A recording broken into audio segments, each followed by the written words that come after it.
Okay, so here's a bonus Thumblegudget for you. I was recently talking to Bob Parkinson about launch vehicles, and in particular reusable launch vehicles. When it comes to working out what drives the cost of such things, Bob is something of an expert. I took the opportunity to ask him about SpaceX.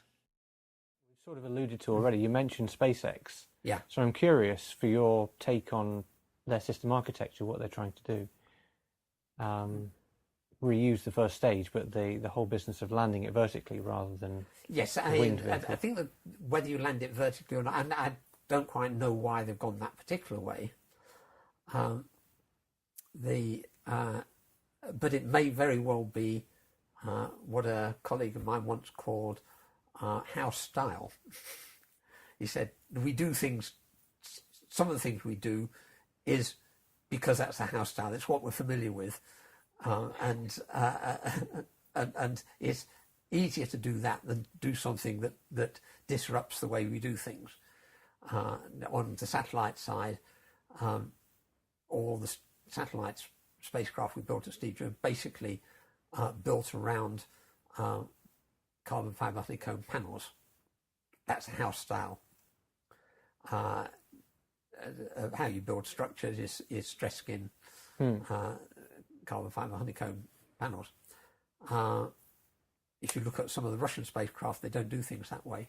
Why don't they do things? Because that's a different house style, right? It's not that it's better or worse, it's just a different house style. It's clear if we do some sums that, and you look at a 2-3 stage vehicle, that if you look at where the costs go, most of them go into the first stage. The first stage is the big thing.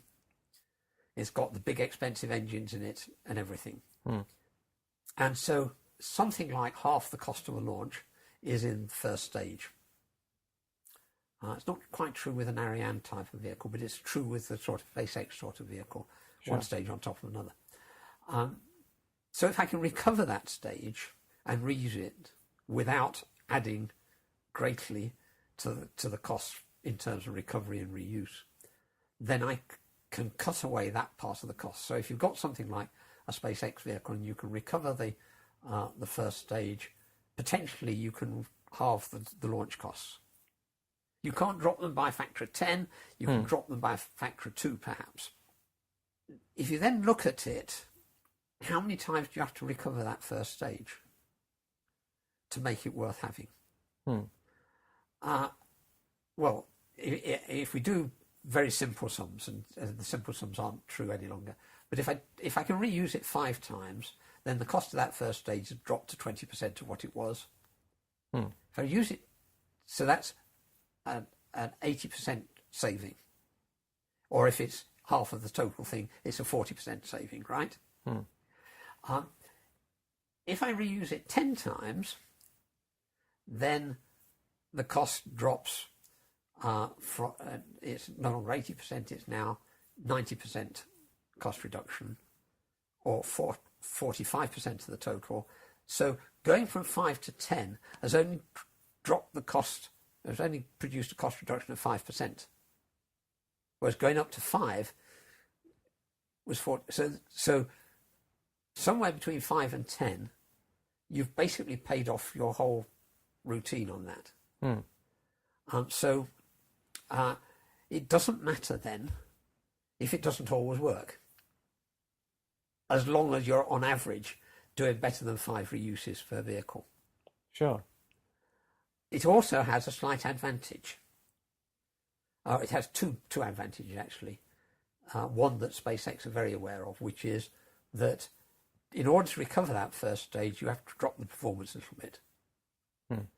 So when you get your big payloads, the heaviest ones, you use an expendable stage, a used up stage effectively. So a stage that you're quite happy to scrap. To throw away. Yeah. And the smaller ones, you keep reusing the stage until you get a big one and use it up on it. The other advantage you have is that you've still got a production line going. Now, what that means is that a production line means you've got engineers who are looking after the engineering.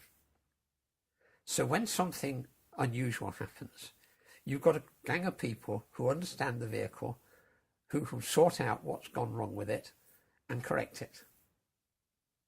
Whereas if you go back to Space Shuttle, when the original Space Shuttle, they built 5 space shuttles, because Enterprise didn't go anywhere, but they built 4 space shuttles, closed down the production line, and that was it.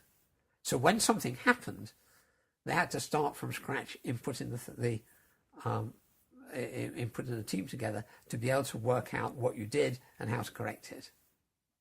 And that's going to be extremely expensive and that's slow. expensive because it all gone off, and furthermore, they've gone off because they were made redundant. They've gone off in a huff and aren't particularly interested in working for you again.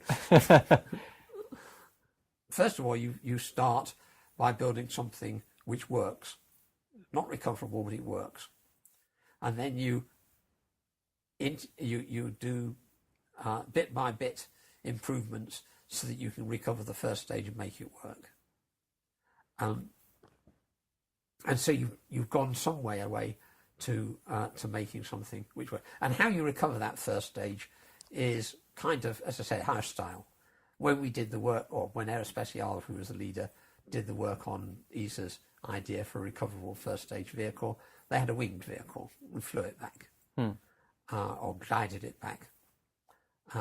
If you separate it about Mach 3, you can actually recover the first stage on a glider, essentially. So that's another option. I guess you could have put parachutes on the thing if you wanted to. In fact, if you go way back to the Saturn V,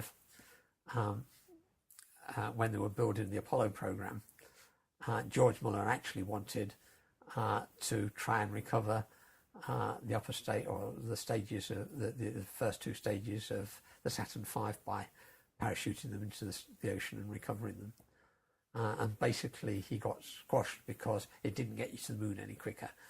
But it might have saved costs later. So there are options. The problem with SpaceX is you can cut the cost by a half. You can't cut the cost by 90%. Unless you make unless you then find a way of making the upper stage reusable. Which is quite a bit more challenging. Which is a lot more challenging. Velocities involved. Yeah. Oh, interesting. Do you think there's a limit to how much economy they can get from this approach they're using? They first of all got some economy because they've got into a vertically integrated, single-minded, limited size of operation that builds vehicles. To some extent, that was over-optimistic, which they only discovered later. And I suspect that it cost a lot more than Elon Musk thought it was going to cost. The usual thing: how do you make a millionaire in the launch vehicle business start as a billionaire? It's a good one. Takes a lot longer to do these things, and us rocket scientists who've been around for years weren't stuck in the mud, so we didn't know what we were doing. We did actually know what we were doing. I presume you've seen that crazy rocket they're suggesting for the Mars Interplanetary Transport System. It's huge, with 42 engines on the first stage. And what do you make of that? I've got thoughts on it. But... Back to Von Braun in the 1950s. It's the thing it reminds me of. There's a thing called the skyscraper curse, which is that skyscrapers get built in economic depressions. You're in a bubble when people start building really, really tall buildings. But once the building starts construction, then there's an economic collapse, and it's a fairly recognisable phenomenon throughout the 20th century and through into the 21st, is that these buildings come along at a time when people designing them, there's a lot more easy money available. And when the project's being realised, that supply of money dries up. Yeah, that's what I think of immediately when I see it. Well, yes, I mean, Musk has got a vision of where he wants to go, and some of us older folks will say it'll take a lot longer than he expects. And that's but he broke a barrier. The barrier has been the political barrier, and as long as projects are government funded, they have to make political returns in a fairly short time scale. And even if you go to commercially funded, you've got to make commercial returns in a fairly short time scale. And if it had been that environment only, we would never have railways or canals or lots of things. What you've got here with him and Jeff Bezos is you've got people who don't care. Right? They're working to a different time scale. It's I don't know. I'm not sorting out the history, but if you look at SpaceX, how long has SpaceX been going? And it's just getting to the point at which it's profitable as a going concern. I couldn't have gone to the city and said, "Give us money for that you won't see a return on for 15 years."